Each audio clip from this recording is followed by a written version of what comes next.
कसे आहात तुम्ही सर्व? मस्त ना? मस्तच राहा. वेलकम टू स्पर्श मम्मीज फूड लॅब.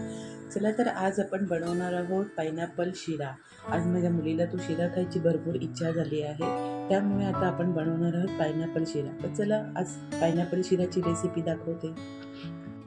तर मैत्रिणींनो बघा, मी इथे बाजारातून संध्याकाळी भाज्या घेऊन आली आहे आणि हा माझा संध्याकाळचा रुटीन आहे. हा माझा व्लॉग मंगळवारचा आहे आणि मला ह्या भाज्या आता क्लीन करायच्या आहेत, पण माझा सगळा स्वयंपाक आवरल्यावरती मी सगळ्या शेवटी भाज्या क्लीन करायला बसणार आहे.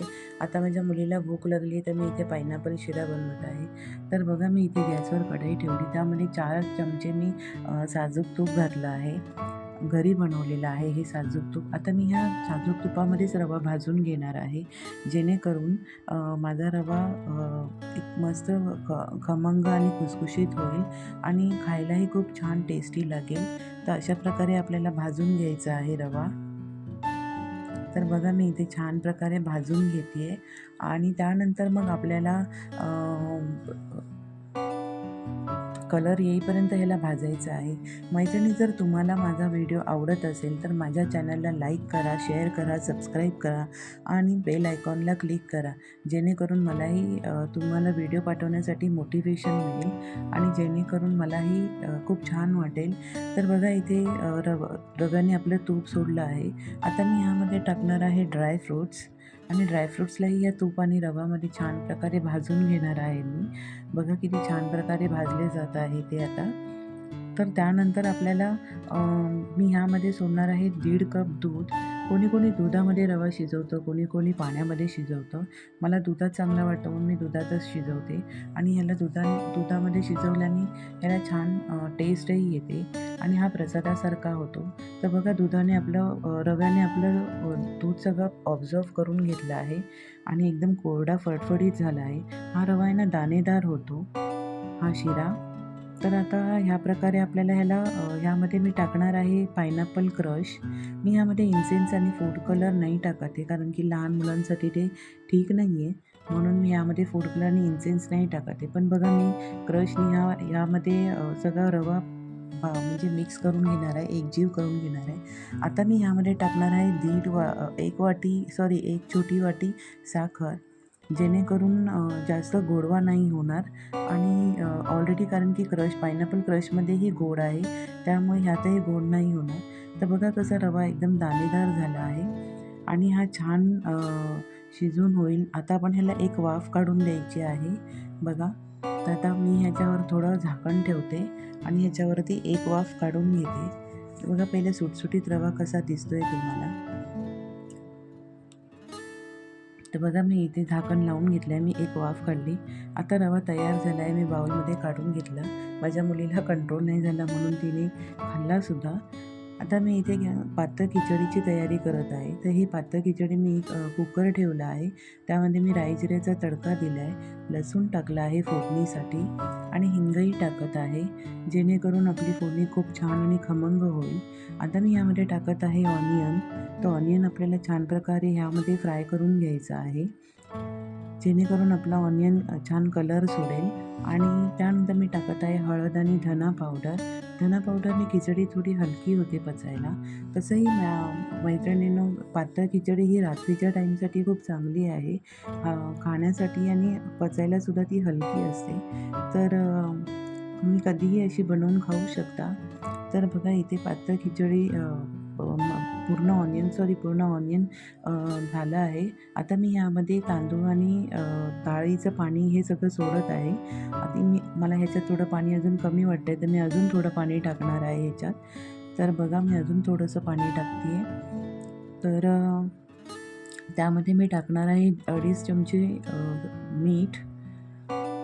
तर बघा, मी इथे 2.5 चमचे मीठ टाकणार आहे आणि ह्याला छान प्रकारे हलवून मिक्स करून घेणार आहे आणि एक उकळी येईपर्यंत आपल्याला असंच ठेवायचं आहे, झाकण नाही लावायचं आहे. जसंही खिचडीला उकळी यायला लागेल तसं आपल्याला थोडंसं त्याचं हलवून आपल्याला नंतर त्यावर झाकण लावायचं आहे. बघा, खिचडीला उकळी येत आहे हळूहळू. तोवर मी इथे दुपारी लसूण सोलून ठेवला होता. त्यातला अर्धा लसूणचं मी पेस्ट केली ऑलिव्ह ऑइल आणि मीठ टाकून, आणि एका अर्ध्या लसूणचं मी चॉपरमध्ये लसूण चॉप करून ठेवलं आहे, जेणेकरून तुम्हाला एमर्जन्सी कधीही फोडणीसाठी वगैरे कामाला येतो. तर मी तो काचेच्या बरणीमध्ये भरून ठेवला आहे. बघा इथे आपल्या खिचडीला उकळी आली आहे. आता ह्यावर आपल्याला झाकण लावून घ्यायचं आहे आणि 3 शिट्ट्या काढायच्या आहेत. तर मी इथे आता झाकण लावून घेते, बघून घ्या. आणि झाकण असं चेक करायचं आहे ना की आपली हवा शिट्टीला बसते का नाही हे चेक करून घ्यायचं आहे. त्यामुळे तर मी इथे हवा चेक करते. तर बघा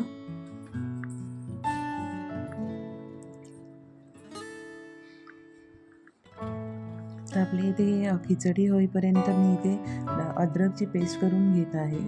तर मैत्रिणींनो, अद्रकची पेस्ट आहे ना आपल्याला कधीही कामी येते, उपयोगी येते, आणि आपल्याला पटापट म्हणजे कामं आवरण्यासाठी सकाळच्या टाईमला ह्या लवकरात लवकर. हे माझं 8 दिवसाचं प्रिपरेशन आहे. तर मी अद्रक लसूणची पेस्ट ही करूनच ठेवत असते. आणि अद्रक लसूणची पेस्ट आहे ना आपल्याला जास्त दिवस टिकवायची असेल तर आपल्याला ना ती ऑलिव्ह ऑइल आणि मीठ ह्यामध्ये टाकून ठेवायची.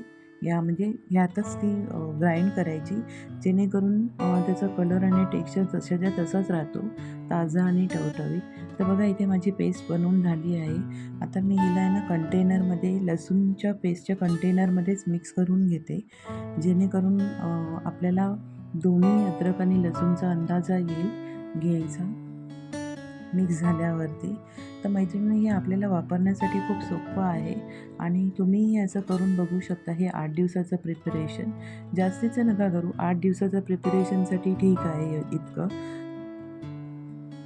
व्हेज नॉनव्हेजसाठी तुम्ही हे यूज करू शकता.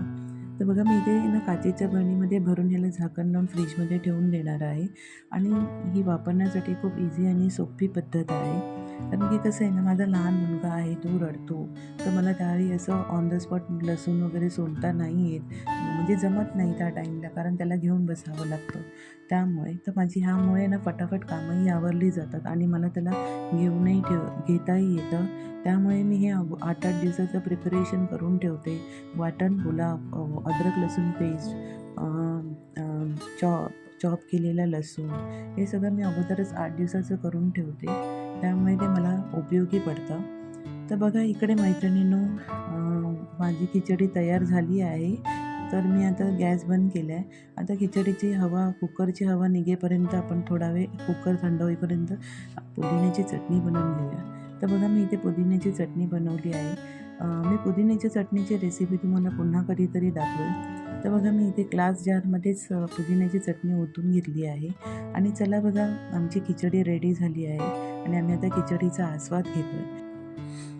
बघा इथे खिचडी तयार झाली आहे आणि आता माझ्या मुलाला माझे मिस्टर भरवत आहेत.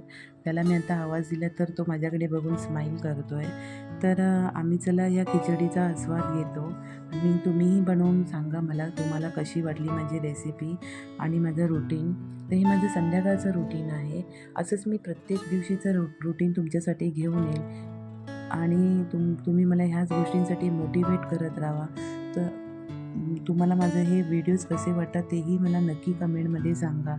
तर चला मग आम्ही खिचडीचा आस्वाद घेतो. इथे माझी मुलगी बोलत आहे की मम्मी, इथे मुलगी आणि मिस्टर बोलले आहेत खूप छान खिचडी झाली आहे. तर मैत्रिणींनो, असेच रोजचे नवीन रुटीन पाठवण्यासाठी मला मोटिवेट करा. चला तर भेटूया नेक्स्ट व्हिडिओमध्ये. बाय. श्री स्वामी समर्थ.